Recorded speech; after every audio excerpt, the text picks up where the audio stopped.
और इसलिए नवरात्रि के इस प्रथम दिवस पर जीएसटी का जो एक रिफॉर्म वर्जन है, नेक्स्ट जनरेशन रिफॉर्म किया हुआ, वो लागू हो जाएगा।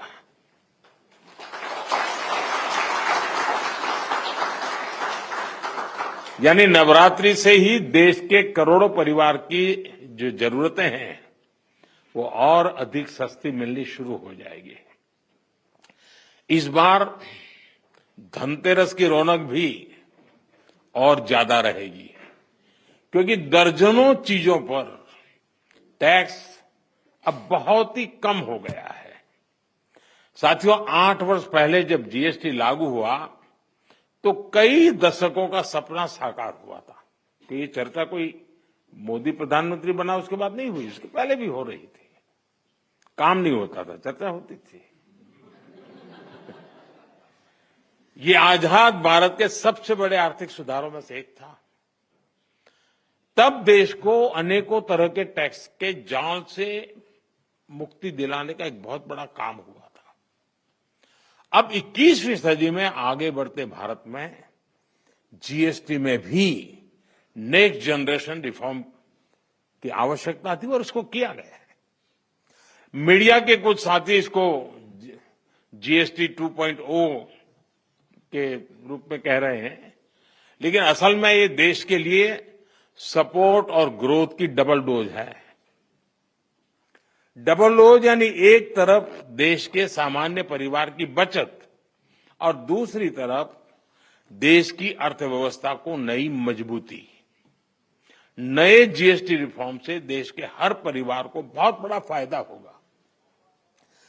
गरीब, न्यू मिडिल क्लास, किसान, महिलाएं, स्टूडेंट्स, नौजवान, सभी को जीएसटी टैक्स कम करने से जबरदस्त फायदा होने वाला है।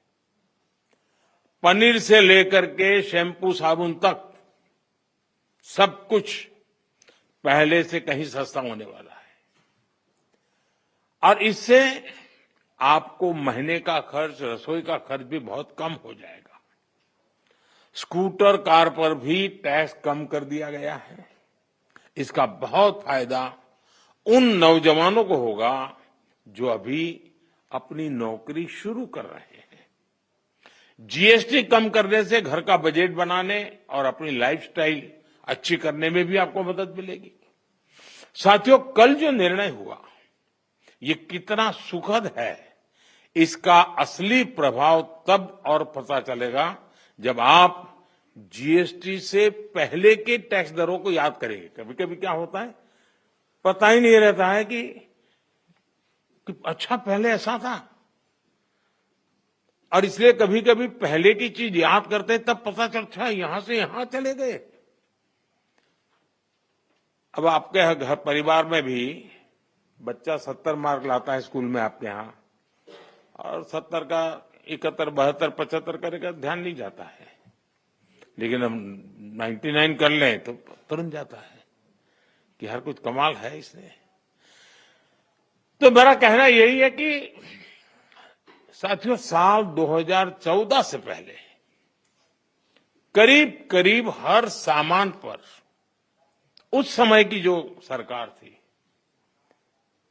मैं किसी सरकार की आलोचना करने के लिए नहीं यहां आया, लेकिन एक आप टीचर हैं तो कंपैरिजन आप बड़े आराम से कर सकते हो और बच्चों को बता भी सकते हो। उस समय कितनी बड़ी मात्रा में टैक्स लिया जाता था पुरानी सरकार में।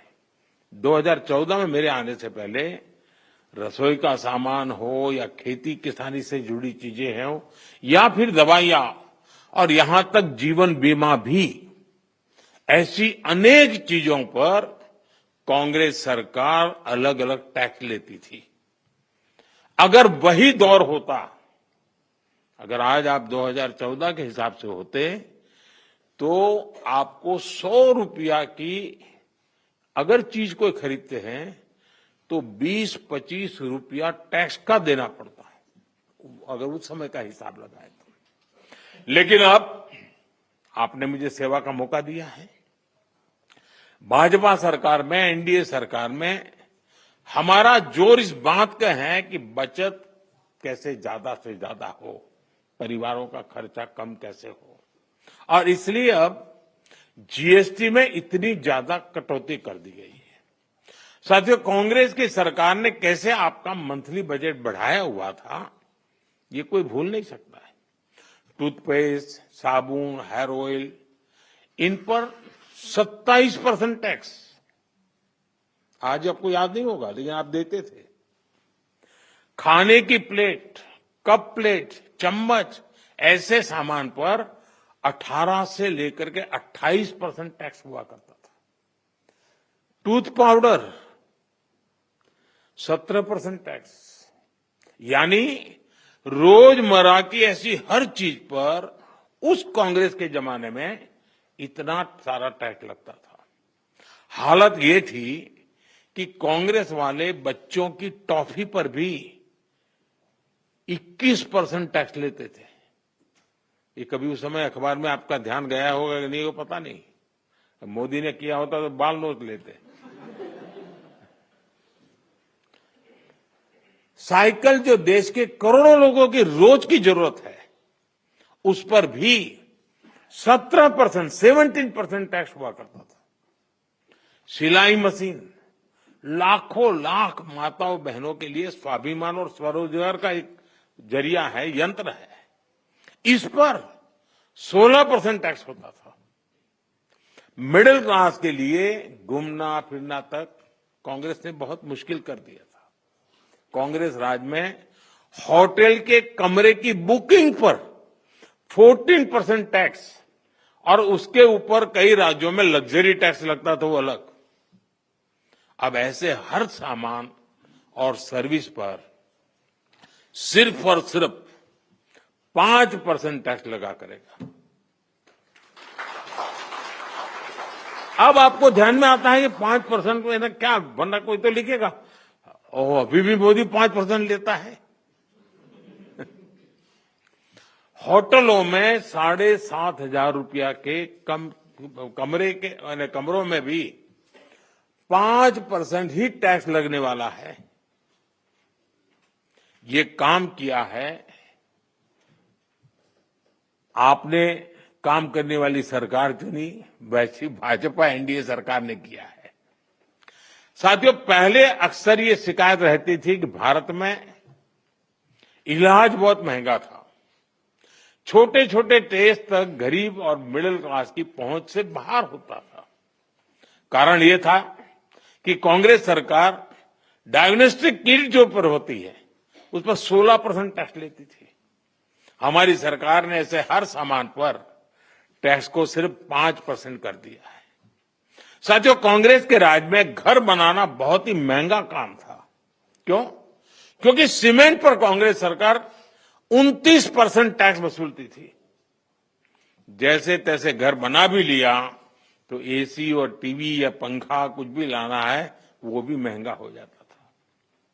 क्योंकि कांग्रेस सरकार ऐसे सामानों पर 31% टैक्स वसूलती थी, 31%। अब हमारी सरकार ने ऐसे हर सामान पर टैक्स को 18% कर दिया, करीब करीब आधा कर दिया है। साथियों, कांग्रेस राज में किसान भी बहुत दुखी थे। 2014 से पहले किसान की खेती लागत अधिक थी और लाभ बहुत कम था। कारण यह था कि खेती किसानी के सामान पर भी कांग्रेस सरकार बहुत अधिक टैक्स वसूलती थी। ट्रैक्टर हो या सिंचाई के उपकरण हो, हाथ के औजार हो, पंपिंग सेट्स हो, ऐसे उपकरणों पर 12 से 14% तक टैक्स लिया जाता था। अब ऐसे अनेक सामानों पर जीएसटी 0 या 5% कर दिया गया है। साथियों, विकसित भारत का एक और स्तंभ है हमारी युवा शक्ति। हमारे नौजवानों को ज्यादा रोजगार मिले, जो छोटे मोटे बिजनेस में हैं उनको आसानी हो, ये भी सुनिश्चित किया गया है। हमारे जो ऐसे सेक्टर हैं जिसमें सबसे ज्यादा लेबर लगती है, उनको जीएसटी की कम दरों से बहुत बड़ा सहारा मिलने वाला है। टेक्सटाइल हो, हैंडीक्राफ्ट हो, लेदर हो, इसमें काम करने वाले साथी, इस बिजनेस से जुड़े साथियों को बड़ी मदद मिली है। इसके साथ साथ कपड़ों और जूतों की कीमतों में भी बहुत कमी आने वाली है। हमारे स्टार्टअप्स, एमएसएमई, छोटे व्यापारी, कारोबारियों के लिए टैक्स तो कम हुआ ही है, साथ ही कुछ प्रक्रियाओं को भी सरल किया गया है। इससे उनकी सहूलियत और बढ़ेगी। साथियों, नौजवानों को एक और फायदा फिटनेस के सेक्टर में भी होने वाला है। जिम, सैलून, योगा जैसी सर्विसेज पर टैक्स कम किया गया है। यानी हमारा नौजवान फिट भी होगा और हिट भी होगा। और मैं आपको याद दिला दूं, सरकार आपकी फिटनेस के लिए इतना कुछ कर रही है, तो एक बात मैं बार बार कहता हूं, अब तो ऐसे लोग हैं डेली 200 लोगों से बात करते हैं आप लोग। आप लोगों को मेरी बात जरूर बताइए कि मोटापा हमारे देश के लिए बहुत चिंता का विषय है, इसलिए खाने का तेल 10% कम करने से शुरुआत करें। मोहम्मद जी, आप मेरा एम्बेसडर बन जाइए।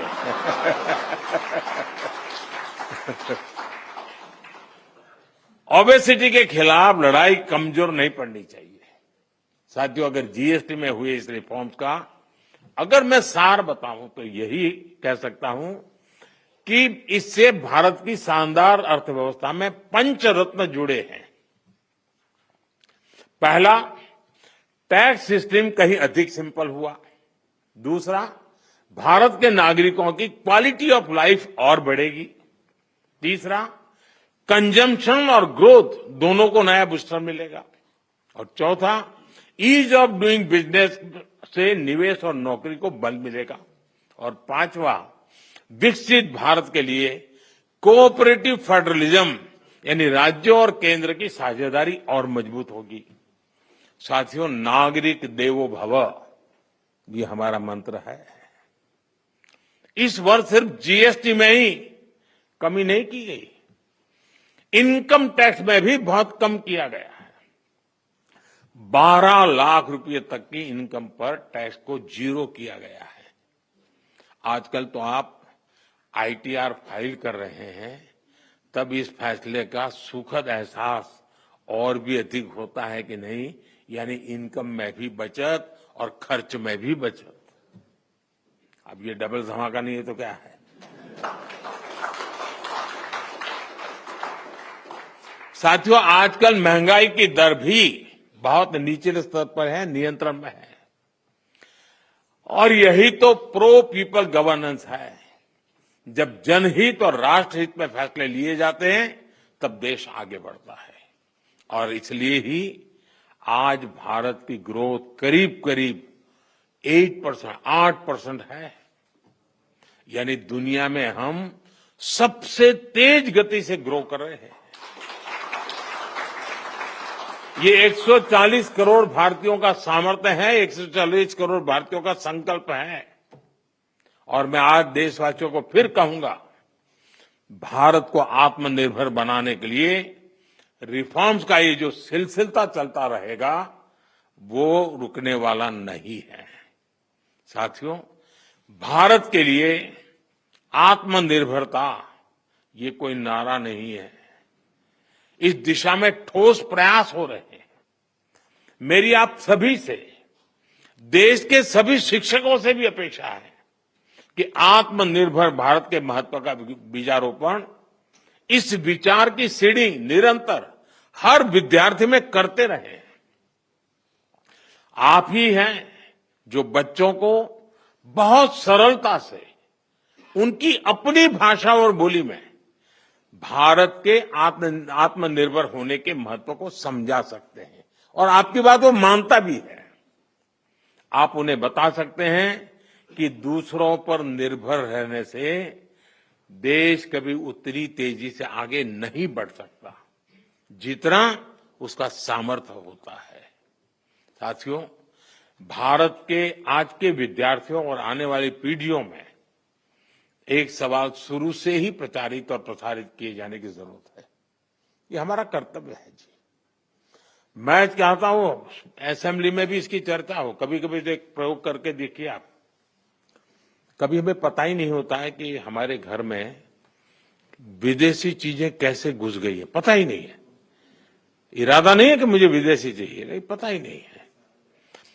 बच्चे परिवार में बैठ करके एक सूची बनाएं कि सुबह उठने से दूसरे दिन सुबह तक तो कल